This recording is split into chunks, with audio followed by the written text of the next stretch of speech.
farol que me guia, é a luz do meu caminho.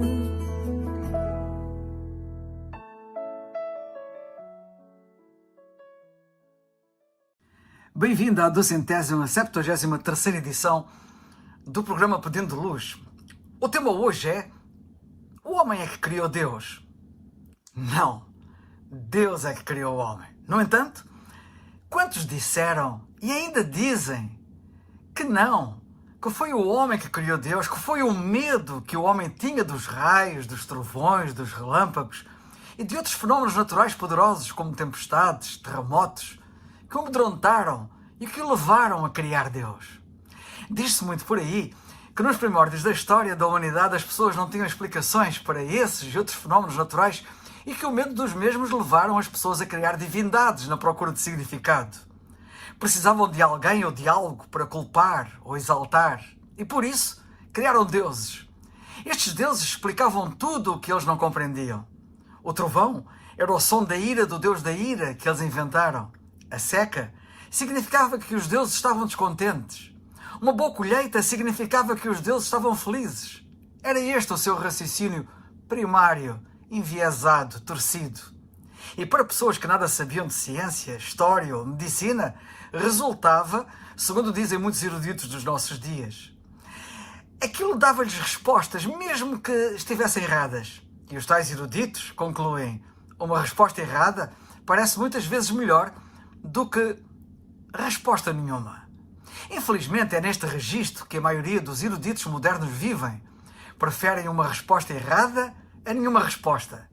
E aqui tenho que dizer que não têm resposta, porque não a buscam no sítio certo. Bem, em parte é verdade que esta é a história do homem desde há muito tempo, mas só em parte. Devemos conhecer a verdade toda. Aquilo aconteceu quando os homens se afastaram do Deus que os criou. E como resultado desse afastamento, foram dominados pelo medo, levando-os aos erros a que foram levados, como foi dito atrás. Não nos esqueçamos que a Bíblia diz que quando o homem pecou no jardim do Éden e se afastou de Deus, o resultado foi ele dizer a Deus: temi, quando foi confrontado por Deus. Nota o que a Bíblia diz em Gênesis 3, 9 e 10, cito: e chamou o Senhor Deus a Adão e disse-lhe: onde estás? E ele disse: ouvi a tua voz soar no jardim e temi. Foi aqui que começou o medo, no jardim do Éden, quando o homem pecou, quando o pecado entrou no mundo. Começou com a rejeição de Deus e isso abriu a porta aos raciocínios insanos em que o homem mergulhou. Foi esta realidade infeliz que conduziu o homem ao comportamento desviante em que ele se colocou e a história comprova. Olhando para a história, é assim que sabemos que o Deus Thor, que foi consagrado ao trovão e às tempestades, é considerado a divindade mais forte entre todos os deuses da cultura germânica. Na mitologia grega, o deus mais poderoso do Monte Olimpo é supostamente o que controla os trovões e as tempestades. Zeus é sempre retratado com a sua arma mais poderosa, os raios. Patrono das chuvas, a sua mitologia retrata-o como um deus forte, rei dos deuses. Oiá é uma deusa cultuada na Nigéria, a quem e onde se faz preces antes das tempestades para pedir clemência a Xangô, a divindade dos trovões. São estas realidades e outras semelhantes que fazem com que muitos ainda acreditem que a compreensão limitada da natureza por parte do homem, aliada ao medo e à necessidade de encontrar explicação para esses eventos, é que levou à criação de deuses. E sim, o homem criou os deuses, mas não criou Deus. Foi Deus que criou o homem. Mas quem usa esta explicação, que apesar de ser verdadeira, porém parcial, e por isso realmente inverdadeira, omite que os mesmos fenómenos naturais, como as trovoadas, os raios e as tempestades, continuam a existir nos nossos dias, e apesar de eu, e não poucos como eu, compreendermos bem e sabermos bem explicá-los, ainda assim cremos em Deus, não em deuses falsos, não em falsos deuses, mas, como diz a Bíblia, no Deus vivo, no Deus genuíno, no Deus verdadeiro, no Deus que realmente nos criou. Não foi o medo que me levou a crer em Deus. Eu não criei Deus, apesar do medo ter levado muitos, infelizmente, muitos mesmo, a criar falsos deuses. por se terem afastado de Deus, do verdadeiro Deus. As coisas não são tão lineares como muitos pintam. Repito, eu e muitos mais não temos medo desses fenómenos, compreendemos a razão da sua existência e ainda assim, e apesar disso, cremos em Deus. Não foi o medo que esteve na gênese de eu crer em Deus. A afirmação de que a crença em Deus surgiu meramente do medo do desconhecido é uma visão reducionista e incompleta da realidade. É simplificar demasiado um fenómeno que é profundo, que é complexo e que é milenar. Há quem se interrogue: como se passa de muitos deuses para um? Quem o faz está profundamente equivocado. A história da humanidade não é uma história de politeísmo para monoteísmo, mas o inverso.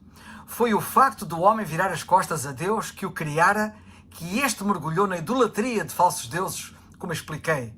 No tempo de Abraão, o homem já estava mergulhado no politeísmo. Abraão vivia num contexto politeísta, em Ur dos Caldeus, mas ele ouviu a voz do único Deus vivo e verdadeiro, que não podia ser representado por imagens nem manipulado por rituais. Um Deus pessoal, um Deus santo, um Deus relacional. E eu oro para que tu também o ouças, como Abraão ouviu. No mundo politeísta, os deuses são manipuláveis e contraditórios, mas no mundo monoteísta há uma verdade última, uma moral objetiva e uma justiça universal, conceitos que só fazem sentido plenamente se houver um Deus único e absoluto, que é o que existe. Os crentes genuínos são crentes, e atenção que isto é muito importante, é chave mesmo, são crentes por causa de uma revelação divina concreta expressa, que é a Bíblia, a palavra de Deus. Não parte de uma especulação humana, mas de um Deus que se revelou à humanidade através desta palavra escrita, culminando essa revelação na pessoa gloriosa do Senhor Jesus Cristo, a palavra viva, uma personalidade histórica incontornável que de uma forma estranha, os agora tão iluminados e esclarecidos dividiram a história em antes de Cristo e depois de Cristo. Aliás, a Bíblia, a palavra escrita, um livro como os demais, é um livro divino e não humano, pois tem características únicas e incomparáveis.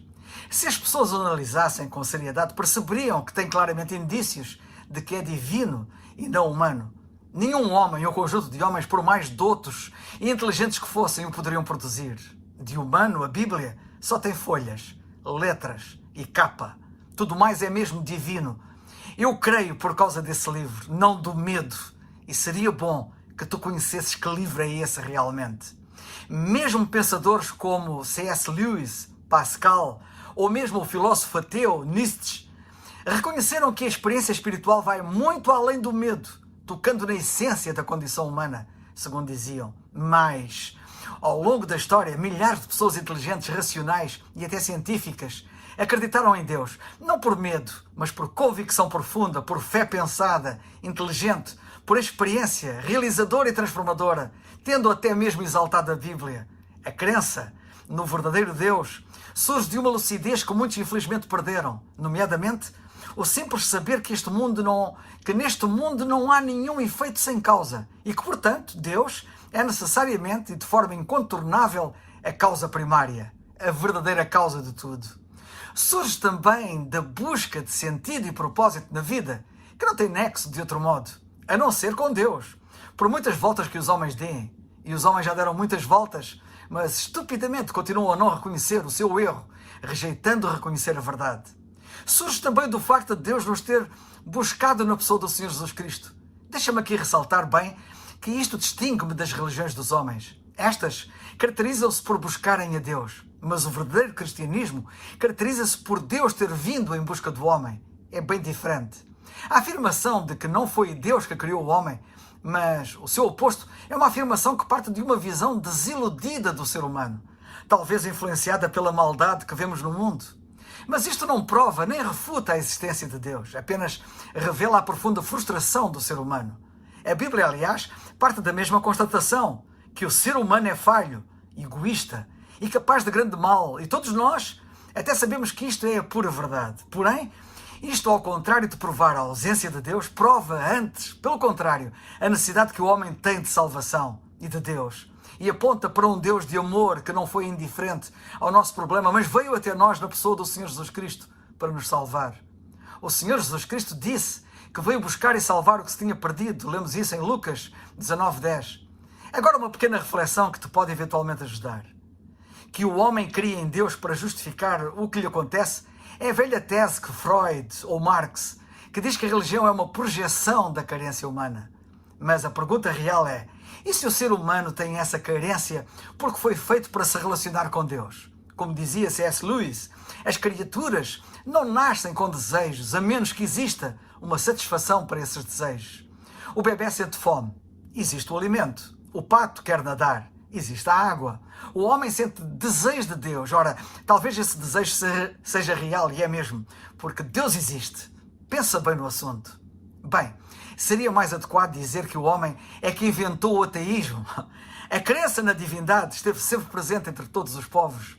Às vezes de maneira incipiente e pueril, errada, é verdade, mas outras vezes alentada pela análise inteligente e racional. E já agora, pensa mais nisto. Se eu encontro em mim um desejo que nenhuma experiência deste mundo pode satisfazer, a explicação mais provável é que eu fui feito para um outro mundo. E esta é a verdadeira realidade. E se quiseres ser ainda mais profundo no pensamento a este respeito, medita bem no que disse o famoso filósofo Voltaire, que disse isto: se Deus não existisse, seria preciso inventá-lo. Com isto, ele disse muito. Afinal, ele disse tudo. Não sejas cego, mas ser crente. Crê no Senhor Jesus Cristo e serás salvo. Atos 16:31. É o farol que